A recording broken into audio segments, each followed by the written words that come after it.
It's time to talk about the New England Patriots and what they're going to do in the 2022 NFL Draft. I'm Tank Spencer. Jeremy Greene is alongside at ESPN Draft Nerd in his final mock draft for his hated New England Patriots. He's a Jets fan, but I'll be honest with you, he does a great job of being objective when it comes to these things. Getting kicked in the dick by the Jets for long enough. You find something to be good at, and mine's the draft. So the New England Patriots, what do they need to add in the 3 days of the NFL Draft? To me, I want to walk away with a corner. I want to walk away with a linebacker.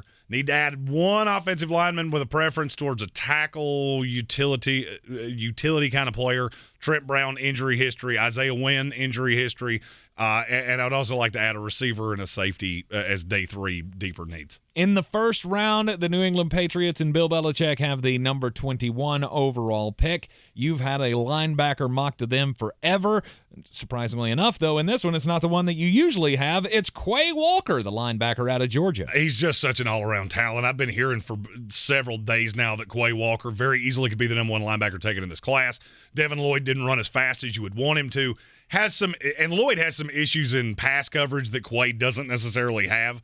Limitation-wise, hyper-athletic. I think the best is still to come with him. He was kind of shielded at Georgia by Nakobe Dean, Channing Tindall. Hyper-athletic, fits New England quite well, and would be a great player for them to take at 21. Oh, so this is a change. This is with Devin Lloyd still on the board. Yes, Devin Lloyd winds up with the second pick in the second round to the Detroit Lions.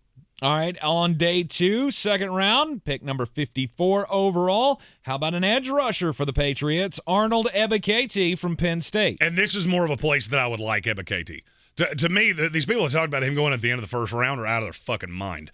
And look, he's a good player. It's just he's much a one-trick pony right now. You're going to have to work to round him into form as a 3-down player. But he can come in right now as an immediate pass rusher, hyper-athletic. I like the kid.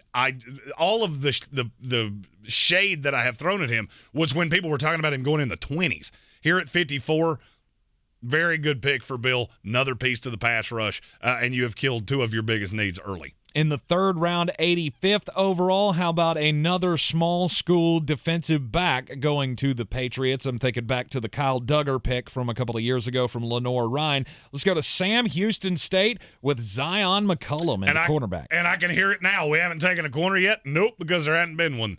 At 21, you had no options that wouldn't have been 10-plus pick reaches.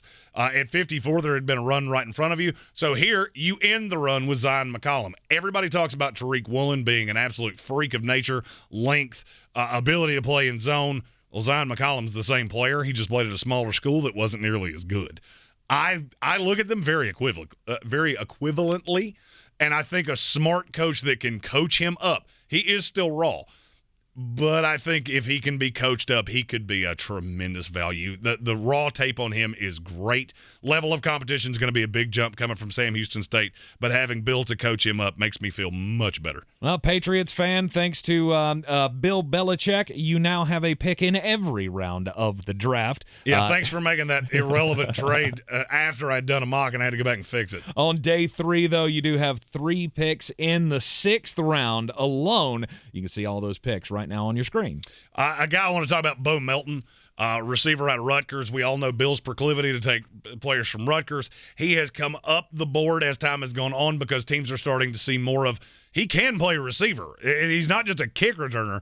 He can play receiver. Going to have to coach him up a little bit. Really like him with New England. Player to watch that is not on the screen, Rashad Nichols. He's a defensive tackle out of Stephen F. Austin that New England has been very hot on. Priority undrafted free agent. You might have to take him with that 245 pick, but a player that they are very interested in. Go ahead and hit that subscribe button so you can get the alert on all of our Draftmas coverage. We will be live for all 262 picks right here in the Ingles Studio. The link to all 3 of those streams, day 1, day 2, and day 3, is in the description of this video. Click on that, hit the notification button. We'll have instant analysis, instant grades. We'll drink beers, talk shit. It'll be like watching the draft at a bar with your buddies with no risk of a DUI. The Sportsocracy always brought to you by Ingles Supermarkets. Low prices, love the savings. I'm Tank Spencer. He's Jeremy Greene, and we will see you tonight.